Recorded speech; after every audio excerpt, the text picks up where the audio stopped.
The terminal buzzed with the usual hum of a busy evening.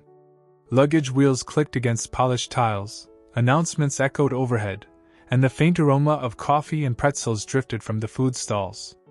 Amid the crowd walked Vanessa Carter, a striking black woman in her late 30s, sharp-eyed and composed. Dressed in a tailored navy suit, she carried herself with a confidence that came not from arrogance but from years of commanding respect in boardrooms. To strangers she looked like any other business traveler, but she was far from ordinary. Vanessa was the CEO of a multinational logistics company with contracts worth billions. Tonight, however, she wasn't thinking about quarterly earnings or negotiations. She was simply catching a flight home after back-to-back meetings that had drained her energy. All she wanted was a quiet first-class seat where she could recline, close her eyes, and recharge before the next storm of responsibilities. She approached the counter, her boarding pass in hand. "Good evening," she said warmly to the gate agent. "Checking in for Flight 481, first class." The agent, a young woman who had been typing briskly on her keyboard, looked up, scanned the ticket, and then frowned. "I'm sorry, ma'am. There's been a change. You've been reassigned to economy." Vanessa blinked, sure she had misheard. "Excuse me?" The agent tapped the screen, her tone clipped. "Overbooking situation. First class is full. You'll have to sit in economy. Your new seat is 27B. For a moment, Vanessa stood still, the noise of the terminal fading. She had flown enough to know overbookings happened.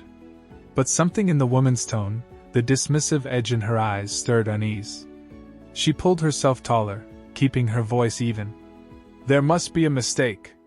This seat was booked weeks in advance, confirmed and paid. First class is part of my ticket." "Yes, well, sometimes changes happen," the agent said curtly. "We already seated another passenger in your place." Vanessa's brows knit. "On what basis? I'm a full-fare passenger. You can't just downgrade me." The agent shrugged, already turning to the next customer. "Talk to the flight crew when you board. I don't have time for this." A ripple of discomfort washed through the line. Other travelers glanced at Vanessa, some sympathetic, others curious. She stepped aside, lips pressed tight, her pulse quickening. On board, the problem escalated. Vanessa entered the first-class cabin, her boarding pass in hand, and spotted her assigned seat, 1A, already occupied by a middle-aged white man in a polo shirt, sipping champagne with a smirk. She approached politely. "Excuse me, I believe you're in my seat." He looked her up and down, his grin widening. "Not anymore. They gave it to me. Why don't you try the back of the plane?" Her stomach nodded. "That's not acceptable. I paid for this seat." Before she could press further, a flight attendant swooped in, her tone sharp. "Ma'am, you need to move to your assigned economy seat. You're holding up boarding." Vanessa held out her ticket. "This is my assigned seat." The attendant barely glanced at it. "It was reassigned. Please take your seat in the back." "I'm not moving," Vanessa said firmly. "This is my seat." The attendant's eyes narrowed. "You're being uncooperative. If you don't sit down in the assigned section, we'll have you removed from the aircraft." Passengers around them began to whisper. Some filmed quietly on their phones. The man in the seat chuckled, leaning back as if entertained by the spectacle. Vanessa felt heat rise in her chest, not shame, but fury. She had spent her life battling assumptions, smashing glass ceilings, building a company from scratch in an industry where few looked like her.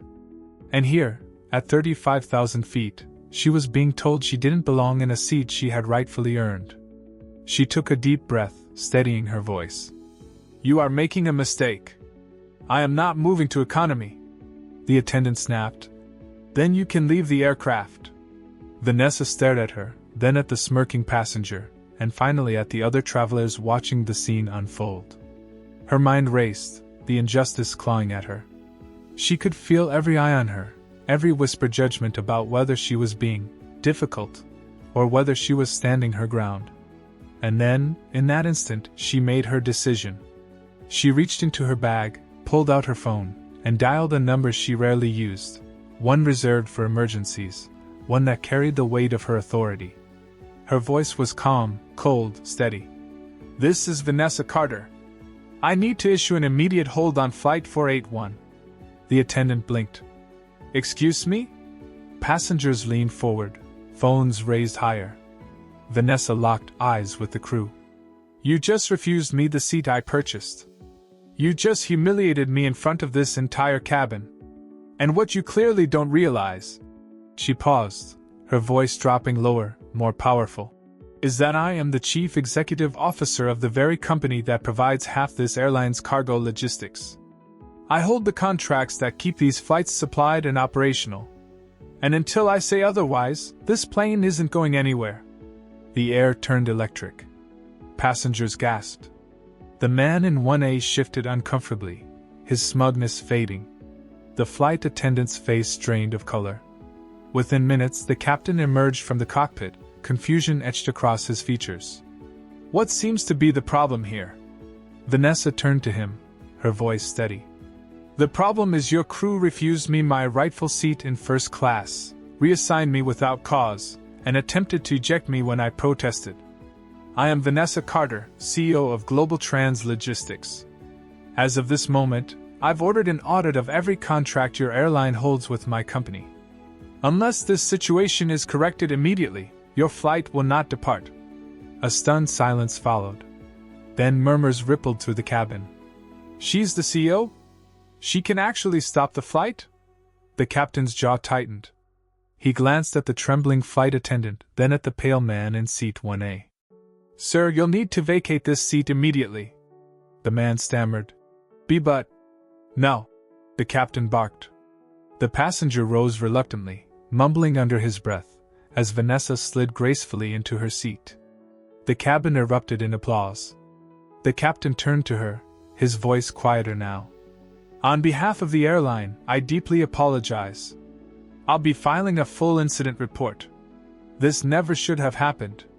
Vanessa met his gaze. "You're right. It shouldn't have. And it won't again. Because my audit team will be waiting on the ground to ensure it doesn't."